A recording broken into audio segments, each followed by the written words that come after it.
Hi, I'm Erica, and I hope your week is off to a fantastic start. I'm thrilled that you're here, and if you're new to the Tea Mind, then welcome. This is a lovely, warm, cosy space where we pause for tea so that we can reconnect with ourselves, rebalance our mind, body, and spirit, and learn how to savour those precious moments before they slip away.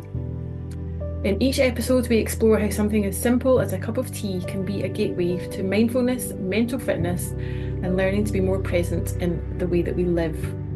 With inspiring tea routines, thought-provoking insights, and heartfelt conversations with amazing guests, this is your time to pause, rebalance, and thrive. Life is fast, but your tea doesn't have to be. So pop the kettle on, grab your favourite mug, and let's dive into the art of living with a tea mind. Hello, and welcome to this very first episode of the Tea Mind podcast, season 1. And today we are going to be exploring the Tea Mind system, the Chinese 5 elements, and the water element. So, the Chinese 5 elements, how can this transform your tea and your life? Well, I want you to think about when was the last time you truly experienced a cup of tea? Not just gulping it down between tasks, but actually savouring every single sip. If you're like most of us, then your tea is often forgotten on the desk until it's cold. But what if I told you that this humble drink could be a pathway to calm, resilience, and balance? In the Chinese 5 elements, that's water, wood, fire, earth, and metal, these are foundational principles in traditional Chinese philosophy. They describe natural cycles, interrelationships, and transformations within the life and the universe. And this system isn't just abstract, but it's deeply, deeply practical, influences everything from medicine to feng shui and personal well-being practices. Each of the 5 elements is associated with things like the seasons, particular colours, different emotions, different organs and parts of your body, and they all weave an interconnected web that really reflects balance and harmony. And within each of that, we can tie it into different types of tea as well. So these elements support or control one another and form a dynamic flow that really represents change and stability. And understanding these relationships is essential for aligning your internal and external environments so that you can achieve your optimum health and mindfulness. So I just want to explain a little bit about the tea mind and what exactly is it. I describe it as a state of being where the act of brewing and drinking becomes a meditative, restorative practice. It's rooted in Zen Buddhist traditions and it really integrates mindfulness, gratitude, and self awareness. And by embodying the qualities of these 5 elements, the tea mind and tea routines that we do while our tea is brewing provides a pathway to balance and ultimately getting a little bit more out of your life every single day. Now, we like to start with the water element. It's generally thought of as the first one in this never-ending cycle because it's that time of pre-birth and birth, or it's that dream state just before you start to take action on an idea. It's when you can really start to be as creative as possible and the possibilities are endless. So water plays a crucial role in this practice, and its qualities of flow, adaptability, and depth resonate really deeply within the act of tea preparation, where when you think about it, the water really transforms the tea leaves into an aromatic and nourishing drink, and you've got all 5 elements within that tea preparation as well. So water symbolises adaptability, intuition, and calm, and it's generally associated with the winter season and the colour black. It also relates to the kidneys and the bladder in traditional Chinese medicine. It governs emotions like fear and brings a reflective energy to life. So just thinking in a little bit more depth about these qualities of water in life and in your tea practice. First up, adaptability and flow. So water's adaptability, it can take the shape of any vessel and it tends to mirror the flexibility needed in life. So when things are flowing nicely, we gently flow like a river flowing down a stream, or things can get really choppy in the deep, dark seas. But water can go around and over and through everything. It's really, really resilient. And in tea preparation, water's fluid nature reminds us to adapt and flow with these challenges. And the very process of pouring water over our tea leaves and watching them just unfurl is a perfect analogy for surrendering to life's changes. And then another element is nourishment in depth. So just as we need water to nourish life, its presence in tea sustains our body and our spirit. So drinking tea mindfully enhances our connection to this depth, reminding us of the grounding and reflective qualities of the water.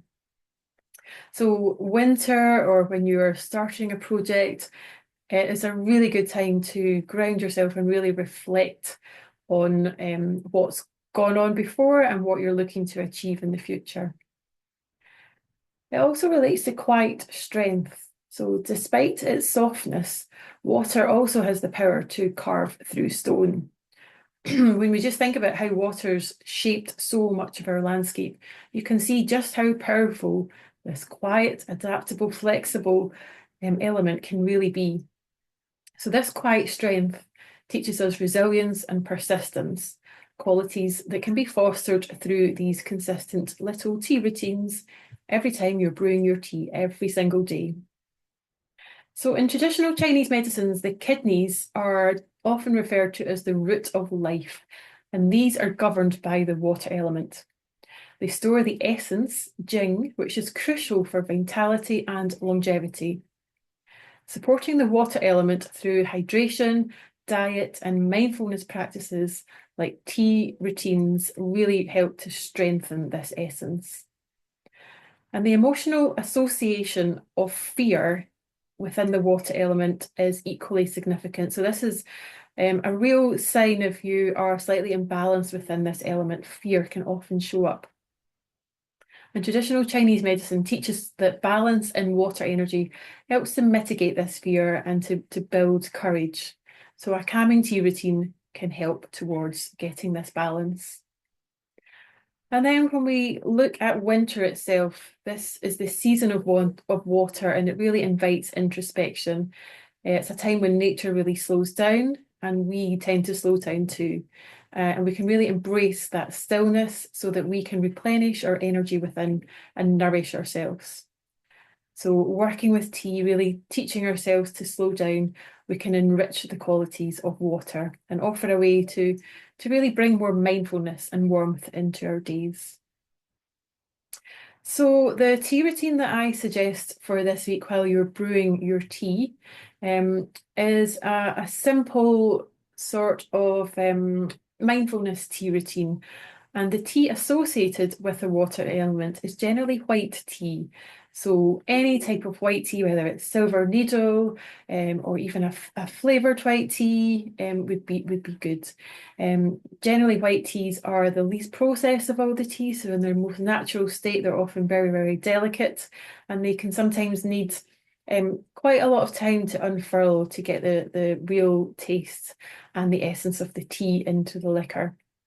Just a side note as well to be careful that you don't pour boiling water onto white tea because you don't want to scald the leaves. So just leave the kettle off the boil for about 2 minutes, let it cool to about 80 degrees or so. So while your tea is brewing, just first of all, pay attention to the tea that you are most drawn to. And then just be aware of all your senses as you are brewing your tea this week. So pay attention when you're pouring the water, listen to the sound, look at the movement of the water, and just imagining its flow as a metaphor for how you can be adaptable and garner that inner strength when you need it.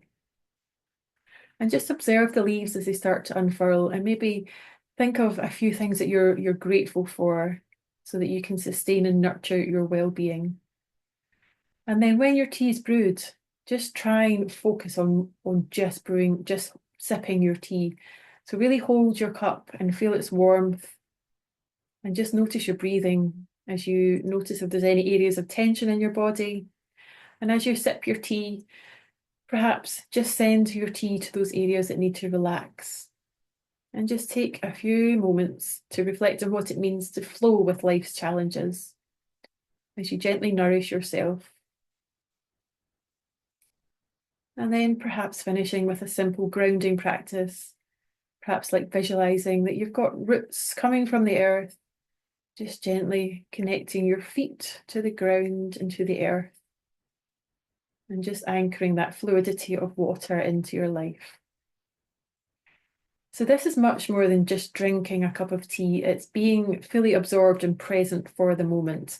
And there's lots of science to back this up as well. Studies have shown that tea polyphenols can really start to calm the nervous system.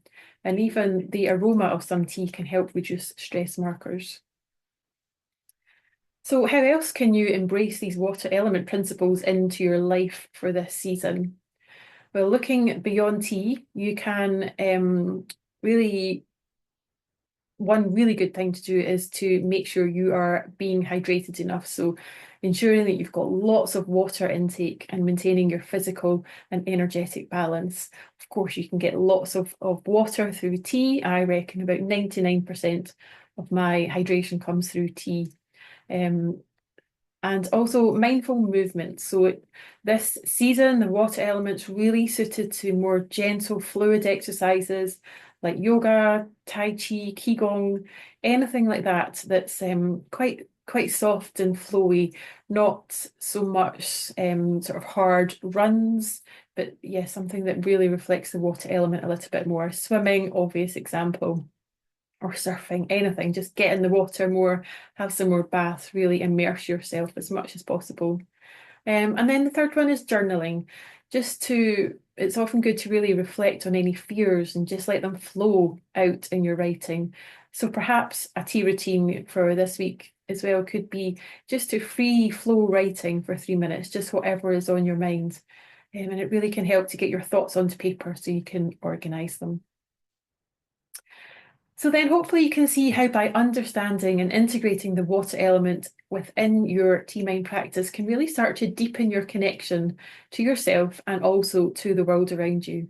And it offers a really tranquil strength and wisdom, which when you tune in and pause and really listen to yourself, it can help guide you through life's ups and downs. So as you sip your cups of tea this week, let the water element really remind you of your capacity for growth, resilience, and renewal. And perhaps reflect on what other practices you might want to incorporate into this transformative element. So that's it for this week, and hope you join me for next week's episode where we will be deep diving into the wood element.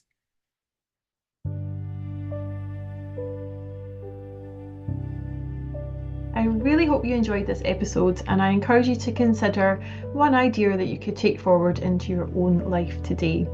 If you found this useful, please share so that we can bring more people along on this Tea Mind journey with us.